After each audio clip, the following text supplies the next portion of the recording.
Hello, everybody out there, DF, and welcome to Beauties and Beasts, the podcast of all things Beauty and the Beast and other related stories. I hope that all of you are at home and safe. Good news that there's a vaccine being developed for the coronavirus being tested, at least 3 of them. Bad news, it may take a year before it is ready. That is kind of sad, but it is still very fast for a vaccine. But it does seem kind of far away for us, considering where we are right now. But in my case, I am safe with my parents and am able to get by on tax refunds and retirement funds for now. Nevertheless, I want to thank everybody who's been donating to the streams, and also my new patron, Cesi, I hope I said it right, who found it in her heart to pledge $1 a month to this podcast. It is not much in the long run, but it is very appreciated. And of course, thank you to Anime Guy 1101 and Tyrannosaurus Venom, who continue their pledges of $15 a month and $35 a month respectively, which is very much appreciated in this trying time. I'm glad you guys are still contributing, even though it's been very crazy. So yeah, there's some cheering for you guys. If you are interested in becoming a patron, go to my profile page on Podbean and click the green button, or if you're listening on YouTube after the fact, follow the link in the description below. And I have added a new perk for you $5 plus patrons.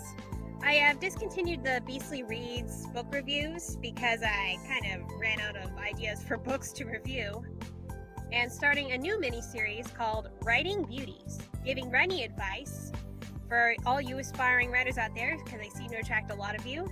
The first episode is available for $5 plus patrons now, detailing how I got into writing fan fiction and how it has helped me with my original writing. And I will probably upload more this month due to the coronavirus and being stuck at home. But in the long run, I'm going to try to upload at least one episode of Writing Beauties a month.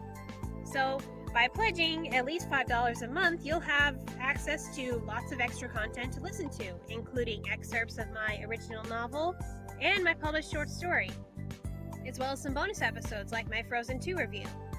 But if you want to save money for essentials, I completely understand, which is why the minimum cost for questions or comments you want read aloud is at the low price of 5 gold beans, which is really just 4 cents. Remember that true beauty comes from the kindness you show unto others, and your kindness will not go unrewarded. And so as one of those rewards for his donation of 5,000 gold beans in the coronavirus charity stream, which is roughly $35, thank you for that. Today's topic is at the request of Steve Samuels 3, a frequent donator to these streams. And this is a bit of an unconventional topic, as it doesn't directly relate to Beauty and the Beast, but I really try my best to connect the themes. Okay, if you were a kid growing up in the 90s like me in America, you may have frequented Blockbuster Video and demanded your parents rent anything animated. And one of the films I often rented was the 1998 Warner Brothers animated film, Quest for Camelot, an extremely underrated movie in my opinion, and one of my favorite Disney, non-Disney or DreamWorks animated films, or as it's known in the UK, The Magic Sword, Quest for Camelot. It was loosely inspired. I see someone's trying to call in. I've had trouble with calling in, so I'm not going to be taking those for a while. I talked to Podbean about it.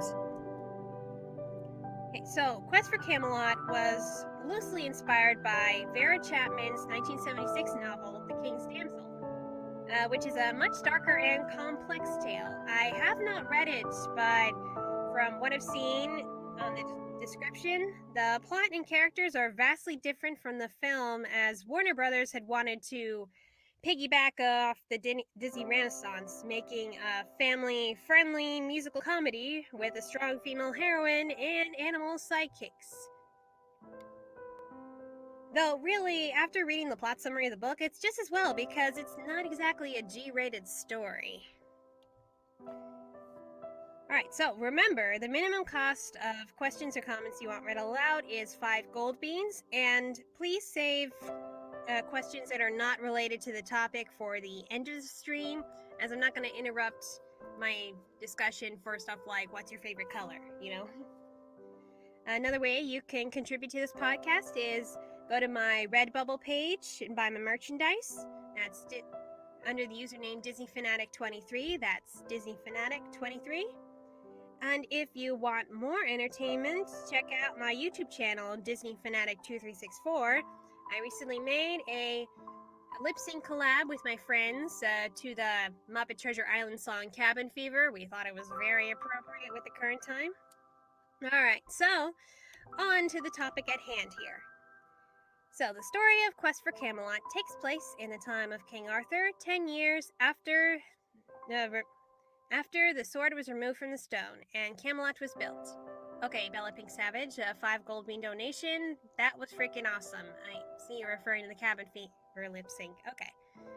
So, we're in Camelot, and a 10-year-old girl named Kaylee dreams of becoming a knight of the Round Table, like her father, Sir Lionel. Now, it's never explicitly stated in the movie, but note the problem of her being a girl. It's heavily implied when she complains about doing the chores and keeping house. Her father believes in her, but he is soon killed by an evil knight by the name of Sir Ruber, voiced by Gary Oldman, aka Sirius Black, in his assassination attempt against King Arthur. Ruber gets away and vows revenge. 10 years go by, and despite her father being gone, Kaylee doesn't dash her dreams of becoming a knight and practices her skills while doing the farm chores. Meanwhile, in Camelot, a griffin crashes into the Round Table, injures Arthur, and steals the sword Excalibur. The wizard Merlin sends his silver-winged falcon Aiden to go after the sword, and the falcon manages to make the griffin drop the sword right into the Forbidden Forest. So the kingdom is in this widespread panic when news of the stolen sword spreads, kind of like how the panic has spread about the coronavirus right now, just saying. And Kaylee insists that she go find the sword, but her mother, Lady Juliana, tells her it's a job for the knights, not a young girl. I know what it sounds like, but she kind of has a point. Kaylee is not a knight yet and doesn't really have the training and doesn't want to lose her. And of course, Juliana doesn't want to lose her daughter like she lost her husband to knighthood. And then so Rubar returns and invades Kaylee's home and has a plan involving Lady Juliana. And since she is trusted by Arthur, she will be forced to sit up at the front of his wagon so that when the knights open the gates, Rubar's army will jump out. And I'm really surprised he didn't think to use an enormous wooden horse. And then Rubar uses this potion he got from some witches to turn his soldiers into metal-weaponed monsters. That's really the best way I can describe it. And Kaylee is given the opportunity to slip away, and her mother tells her to warn Arthur in Camelot. As Kaylee is escaping, she overhears the griffin telling Rubar that he dropped the sword in the Forbidden Forest due to a silver-winged falcon. Now Kaylee really is the only one with the opportunity to get the sword. She rides into the forest with the iron soldiers in hot pursuit, loses her horse and falls into a pond, and is rescued by a tall, handsome, rugged, and blind hermit named Garrett. Yeah, and despite him being blind, he manages to fight them off with some serious skills. Voiced by Carrie Elwes, aka Wesley from The Princess Bride. As you wish. Kaylee sees that his guide bird, falcon, has silver wings, just as the griffin had described, meaning he knows where Excalibur is. Meaning he knows where Excalibur had landed. Garrett decides that he will go after it, but insists that he and Aiden work alone. But Kaylee is persistent. And 5 gold beans from Steve Samuels 3. The song that played during the chance, I think he meant to say chase, actually became pretty popular. Oh, yeah, I think you mean The Prayer by Celine Dion. That was nominated for an Oscar for Best Original Song. It is pretty beautiful. So, meanwhile, Ruber's axe chicken Bladebeak, overhears the quest for the sword and reports it back to Ruber. And Ruber's like, oh, they'll just lead us right to the sword. And Kaylee and Garrett come into Dragon Country, where they meet a two-headed dragon voiced by Eric Idle and the late Don Rickles, Devin and Cornwall. They help them escape the bigger dragons, despite their bickering every 5 minutes. That's what happens when you put Eric Idle and Don Rickles in the same room. And they reveal that they can't breathe fire nor fly like other dragons, and then break into a catchy comedy duet. Okay, I see the confusion in the comments here about Sonic the Hedgehog being Bladebeak. No, I'm not talking about Roger Smith. I'm talking about Jaleel White, the original Sonic the Hedgehog. Okay, so Kaylee and Garrett agree to take Devin and Cornwall with them because they had broken the rule to never help a human, and thus will be banished from Dragon Country if they return. When they stop to make camp, Kaylee insists that they keep going, but Garrett says no one travels the forest after dark, and Kaylee says her father, Sir Lionel, would have. Although I highly doubt that. I think the father would have been smarter than that. Garrett then tells Kaylee that he actually knew her father when he was a stable boy in Camelot and had dreamt of becoming a knight. And then one night he was injured in a fire and lost his sight forever. But Sir Lionel was the only one who believed in him and actually helped train him. But after Sir Lionel's death, Garrett lost all hope. But Kaylee insists that her father wouldn't want either of them to give up, and that Garrett is as good as any knight in Camelot. And then they bond over Garrett showing Kaylee some moves, and also how Aiden helps him to see. In the morning, they find Excalibur's buckle next to a set of giant tracks. And Kaylee is mad that they had stopped, and Garrett tells her to be quiet because he needs to hear, and ends up getting shot by an arrow from Ruber's men.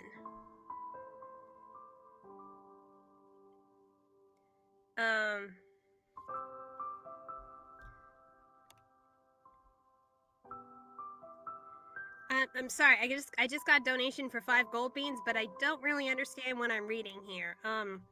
You'd think being hit in the face by the full weight of a horse would have made him less attractive. Oh, no, now I get it, You're referring to how Garrett got blind in the first place.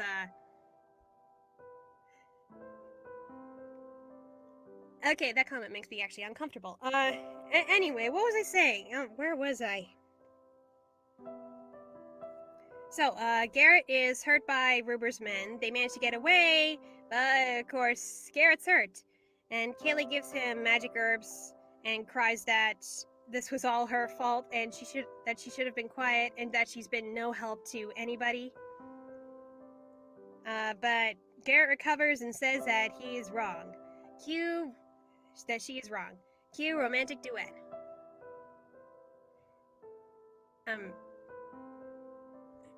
Sorry, there's this weird thing going on in the chat right now. What the hey are you guys talking about?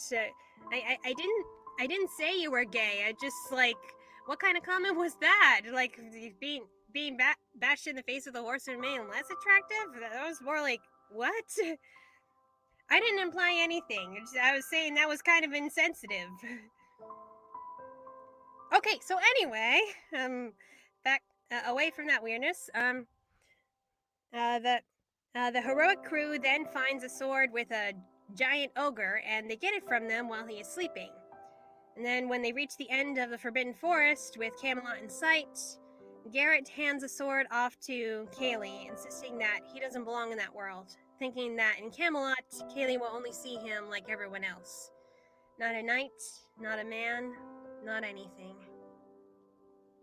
And just as Kaylee is about to go back for Garrett, Ruber ambushes her, and fortunately for Devin and Cornwall, they manage to hide. Ruber uses his potion to merge Excalibur with his arm so that it will be in his possession forever, and throws Kaylee into the wagon with her mother, threatening to kill Kaylee if the mom doesn't cooperate. Devin and Cornwall run to get Garrett and tell him that Kaylee's been captured. And in expressing their anger for Ruber, they end up flying and then fall once they start arguing again. And Garrett tells them, don't you see, the only reason you can't fly is because you don't agree on anything. But since they both love Kaylee, they should be able to work together for her. Oh yeah, they had a little crush on her, and that didn't really go anywhere. So, with Juliana sitting at the front of the wagon, Ruber and his men manage to get inside Camelot's gates, and Kaylee breaks free of her ropes and shouts that it's a trap.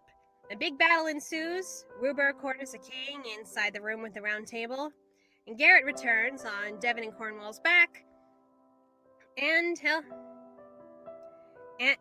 tells that he knows a secret passage into the castle through the stable. Meanwhile, Devon and Cornwall rescue Aiden by barbecuing the griffin. Yeah, they can breathe fire now. And they make it to, and Garrett and Kaylee make it to the passage, but it's too dark for Kaylee to see. So Garrett says that he will open her eyes, as kind of a parallel to the Looking Through Your Eyes song. They manage to get into the round table in time, and before Ruber can stab Arthur, because he won't shut the hell up. Seriously, what is with cartoon villains and evil monologues? They get Ruber outside into the courtyard where the stone sits, the very same stone that the sword was pulled from. And Garrett tries to help, but Ruber chops up his staff. And Kaylee and Garrett back up into the stone, and she, alluding back to their training, tells him to hold his ground at the last possible moment. And they jump out of the way, as per Kaylee's signal, just as Ruber goes in for the kill, sticking his sword back into its stone. And since he is not the true king, Ruber disintegrates / explodes / magic turns soldiers back into humans and splits Devon and Cornwall apart. But Devon and Cornwall, having decided they work better together, they hug each other, and the magic just turns them back to how they were before. And so Arthur pulls the sword from the stone. Once again, Kaylee and Garrett are knighted. They kiss and ride off into the sunset. No, Garrett didn't get his sight back. Why would you think that? I mean, why would he? So, yeah. It doesn't sound like it fits the Beauty and the Beast mold, but as I've been saying from episode 1, there are different kinds of beasts, or rather what society calls beasts. There are the physically different beasts. I'm sure you realize the ones who seem physically deformed or animalistic. And there are those who are shunned by society for other reasons. Actually, something the Beauty and Beast type characters usually share is that they are both social outcasts of some kind. Although the Beauty is still a functioning member of society, while the Beast is isolated. And here is where the themes of Beauty and the Beast and Quest for Camelot cross. The romantic leads have the same dream of becoming knights, but something out of their control prevents them from accomplishing that dream. Although this is really more implied than stated, Kaylee being a woman and Garrett being blind. But while Kaylee still has hope, after the one person who believed in her dies, Garrett has just given up completely, and in retreating to the forest, rejects a society that rejected him. And Garrett certainly transcends the blind man stereotype that is usually represented in films. He is not superhumanly hypersensitive, and while he does have some sick skills, he has his limitations and struggles. And he isn't this saintly wise man like the blind hermit in Bride of Frankenstein. He has this whole range of emotions. He gets angry, he gets sad. He's treated well like any other character with wants and needs and feelings. And his blindness is not his only character trait. It's a big part of his character arc, but he has other traits, like he's intelligent, he's a bit grumpy, and he doubts himself. And his sight is not magically fixed at the end, as often happens in these magical stories where a character has a disability that is just fixed at the end. Yeah, just like that. But he still becomes a knight, regardless of his lack of sight. And this is a good thing to show. It implies that blind people are not broken, most of the time, in real life, their sight will never come back, but they shouldn't let that stop them from doing what they want to do, despite what others say. It goes for anybody with any kind of disability. Now, how this ties in with his relationship with Kaylee, obviously Garrett is not a physical beast. Actually, he's considered one of the hottest animated men in history. I'm just saying, he kind of is. My mom actually walked in on me watching the movie the other day and didn't even realize he was blind, because he certainly didn't look like the blind stereotype. But the relationship between Kaylee and Garrett is not based on appearance, in the sense that when Kaylee first meets Garrett, she doesn't see a blind person, but a man with incredible moves, much like a knight, and like my mom, didn't realize he was blind until a few minutes later. His blindness also is not a factor in his falling for Kaylee. Well, I mean, it's not like he's blind, but he can see within and more than anybody else. Like he doesn't have like the second sight like most blind stereotypes are. But he falls for her because they share the same dream, and they complement each other. Kaylee gives Garrett hope, and Garrett gives her the common sense and focus she needs to be able to face danger together. Because, let's face it, Kaylee had a lot of enthusiasm, but she didn't really take the time to think about what she was doing before doing it. Like, oh, Excalibur's missing, I must go after it. It's like, okay, Kaylee, take a moment to think before jumping into danger, okay? And it is cute that their sign on the horse at the very end says just knighted rather than just married. It's like the egalitarian couple dream. Yes, the girl finds a man, but it's more like a bonus to the true dream, and they are finding their dream together. No, I do not have a husbando, or I don't really get it. I don't really get that concept. On a side note, Devin and Cornwall relate to the overall theme of achieving your dreams despite your limitations, even if they seem kind of shoehorned in for comedy relief. But really, Devin and Cornwall are bullied by the other dragons, not only for being pretty much conjoined twins, but being unable to breathe fire or fly. They do eventually breathe fire or fly, but not through any magical intervention, but by working together just as Kaylee and Garrett do. And when given the opportunity to be quote-unquote normal dragons, they decide to just stay the way they are. I think it's a very good message for kids with disabilities. Some things can actually be fixed through surgery, but not always. And they can't expect things to be magically fixed to make them normal. Kids have to live with these limitations pretty much the rest of their lives, but that shouldn't stop them from doing other things. Taking a real-life example, my late grandma had contracted polio when she was 14 and lost the ability to walk forever. And despite all that, she got married, had a son, adopted a daughter, became an economics professor and author, and after her divorce, she lived independently for a little while until the last few years when she didn't need it anymore. And yeah, Steve Samuels 3, 5 gold beans. The worst part of having autism is pretending you don't have anything wrong with you. Oh, that is very sad. That is very true. Autism actually runs in my family, so I get what you mean. Yeah, my grandma, who had to live with polio, I had never seen her walk in my life, and neither had my dad or my aunt. And I remember the sign that she wore on her chair. It said, "Don't push unless I ask," which I think sums up that she wasn't afraid to ask for help when needed, but didn't want to be pitied or seen as that woman in the chair. And I never really saw her that way. I just saw her as the strongest person I'd ever known.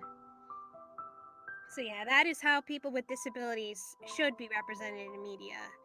Not as stupid or incapable of anything, but also not perfect. Essentially, like a human being, with flaws, with strengths, with limitations, with thoughts and feelings and dreams.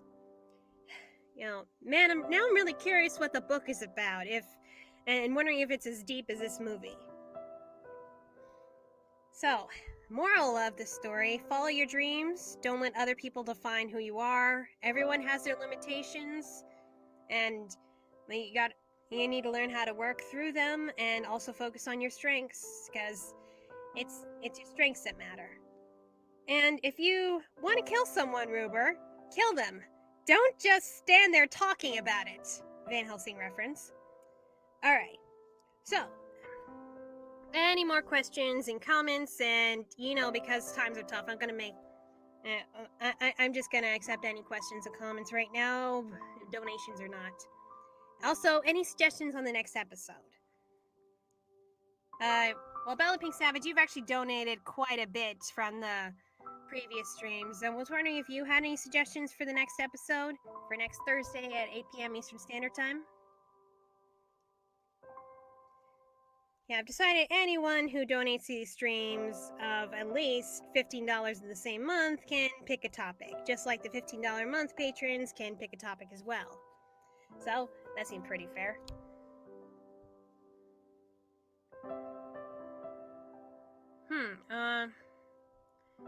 Okay, well, I'm seeing some suggestions for The Count of Monte Cristo. Okay, for that one, I feel like I would have to read the book, because I've seen a movie version, but I feel like for that, I have to read the whole book. And it's a really long book, like 1,000 pages. So, that one would have to wait a while, The Count of Monte Cristo. I see what you kind of mean by that. Any other suggestions for our next episode? Listening to the audiobook. Oh! BellaPinkSavage, how about Beastars or Zootopia? Huh. Yeah, Beastars might be an interesting one. I have not read the manga. I did watch the first season of the anime, which had just been released. Jurassic Park? How the heck does that work? Yeah, Zootopia was definitely on my list. That one's like a platonic Beauty and the Beast. So guys, how do you feel about Beastars being the next one? Feels appropriate. I mean, the first season had just come out this year. Okay, I'm getting kind of mixed messages here. Okay, we could do Beastars. Ooh, that will be a pretty complicated one, because that is a very, very dark story. Ugh. Okay. Alright, so next episode at 8 p.m. Eastern Standard Time on Thursday. That is every Thursday right now until that crazy thing is over. Oh, BellaPinkSavage sent another gift, just because. How many gold beans was that? Okay, it was the flower thing. What was that? 100 gold beans? Thank you very much. Alright, so, raised a total of 86 PodPoints. Oh, I see some newbies confused in the chat of why I'm asking for next week's topic. Okay, so this is Beauties and Beasts, and I'm kind of analyzing fairy tales and stories that have some relation to Beauty and the Beast, rather a direct adaptation or just shares a similar theme. Yeah, I understand with you going with Beastars, because that has this whole anthropomorphic world where a wolf and a rabbit fall in love. And yeah, that's definitely a serious one. And definitely not for the faint of heart. If there are any kids out there, you probably don't want that. Oh yeah, I forgot to mention, thank you, BellaPinkSavage, 5 gold beans. It was really that Lauren Faust was an animator on Quest for Camelot. That's true. She was. And for you bronies out there. Alright, so any remainder questions or comments before we sign off? I just want... Yeah, I know, this was a very short one. I'm sorry about that. Well, not much to go on, as like with the Snow White and Red Riding Hood from last time. Alright, so... if that is all for this time, now we've raised a total of 90 PodPoints, which is like 90 cents. Not a lot, but I appreciate that, guys. If you want to become a patron, you have your questions and comments read aloud for free on live streams, except for except for charity live streams. Then you have to donate. Okay. So this seems like a good way to end the episode. An itty bitty donation, 5 gold beans. Well, DF, give us a quick sample of If I Didn't Have You, which is the duet song that the two-headed dragons sing. Okay. It's really meant to be a duet, but why don't I just go? If I didn't have you, if I didn't have you, if I didn't have you, if I didn't have you. Oh, what I could be if there was only me. Oh, what I'd do if I didn't have you. I got you, baby, what I'd do if I didn't have you. All right, everybody. See you next Thursday, 8 p.m. Eastern Standard Time. And stay safe, stay healthy, and treat people with respect, okay? Bye-bye.